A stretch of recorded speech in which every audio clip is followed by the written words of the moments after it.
One thing is beginners, pretty much all, very few exceptions. I'd almost go as far as to say there are no exceptions, but beginners always make the same mistakes. And so if you just learn what those mistakes are and don't do them, you'll win. So Daniel, as you know, young Daniel, Danny boy, he was at my house one time and he wanted to learn to make sourdough bread. He goes on YouTube and types how to make sourdough bread. And up pops a video called 20 Mistakes People Make When Making Sourdough Bread. Awesome. So rather than watching a video on how to make sourdough bread, he watches 20 mistakes people make. And mistake number 1 is like, not a big enough pan. So Daniel just gets a bigger pan. Then he's like, people use too much water. So Daniel makes sure he doesn't use too much water. And like whatever the guy says not to do, Daniel just does the opposite.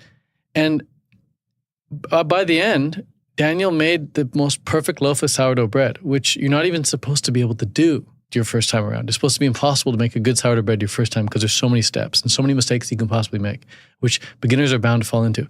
But Daniel specifically went step by step what not to do. And so by the end, he made a perfect loaf.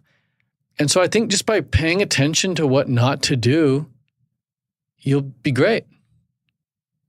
In the same way, it's like, how do you be healthy? Well, don't do unhealthy things. Right. Don't stay up late. Don't eat a bunch of processed food.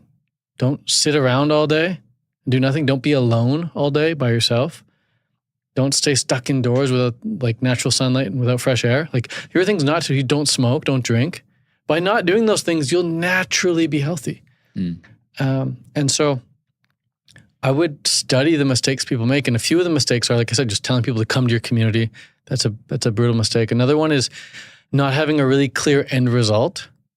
What's the point of the community? Why am I here? What are we looking to achieve? And just be blatant about it. If you're helping people like align their chakras with their partner, what does that actually mean? Right. How do I align my chakra with my partner? Why don't you just say like fix your marriage? Or just say like find your soulmate? Just say it. Or like a great example. One of my clients came to me and she wanted to help chiropractors with their branding. I was like, what do you mean by that? She's like, I just want to help them like feel more aligned with their brand. And I was like, well, I'm putting myself in the shoe of a chiropractor. Would I pay 10 grand to align myself with my brand? No. So then I was like, would these chiropractors end up getting more patients, more clients? She's like, oh yeah, for sure. Okay, well, if they got more patients, more clients, do you think they'd be able to make more money? She's like, oh, for sure. Okay, then just say, I help chiropractors make more money. She's like, oh, but that feels so, weird. I'm like, just say it. Trust me, promise. She says it. She gets on 3 sales calls, tells these chiropractors, I'll help you make more money by improving your brand. 2 of them bought. She made 24 grand in 30 days by just straight up telling them, I will make you more money. Prior to that, she was struggling. No one was buying. No one was even interested. So that's a huge mistake, is just not being clear with the end result. Being too like poetic with it. But so many mistakes, dude. Like thinking you can do it all by yourself as well. That's a brutal mistake a lot of beginners fall into. They fall for this solopreneurship lie, thinking that they're going to do it all by themselves. They're going to make all this money with just their backpack and their laptop, and it's just them against the world. But there's so many potential cool partnerships you could have. Like somebody could take care of all your sales calls for you if you want. You could have someone who does the community management for you if you want. You can have someone who does like the coaching calls for you, so you don't even need to do the group coaching. You can just do like the private one-on-one stuff. Like there's so many different types of partnerships. And as soon as I found a really good partner, he became COO, Chief Operating Officer. That's when my business really took off and I really got to experience complete freedom. So that's another big mistake, is just not looking for a partner in crime. That is what a mentor or coach does.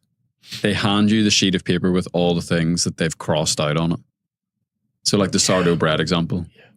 Or what we keep talking about this whole episode, where it's like your path towards making more money has just been eliminating things off the list. And you can join a community and join someone's program and just get that list. Yeah. Dude, I spoke with the real estate agent, professional. My friend crushes it with real estate. I spoke with her yesterday because I'm like thinking about maybe getting a property here in America so I have a spot to live. And within an hour of speaking with her, just casually, asking her how she succeeded with real estate, without even me necessarily asking her specific questions, she just told me like how she succeeded. She told me a lot of the mistakes she had made and she see other people make. And everything she said, all the mistakes she said not to do, those were things I was going to do. I was like, oh, I'll do that. And I was like, well, that's a shitty idea now. She'd be like, oh, this thing is so dumb. Like, whoever does this is just going to lose a lot of money. And I'm like, that was going to be me. So it's like, you just got to talk to people who succeed. You're not going to make those dumb mistakes. Mm-hmm. Yeah. And on schools, people are so generous, man. You can DM anyone and be like, just ask that question. Like, what's a big mistake you see people make with this? And they'll happily help. Mm-hmm. I used to think rich people hid their secrets to success, but you interviewed those billionaire boys, right? Yeah, what are the names? School Hard Knocks. Yeah. They just go up and ask rich people, like, how do you become rich? Yeah. And they'll happily tell you. Fascinating.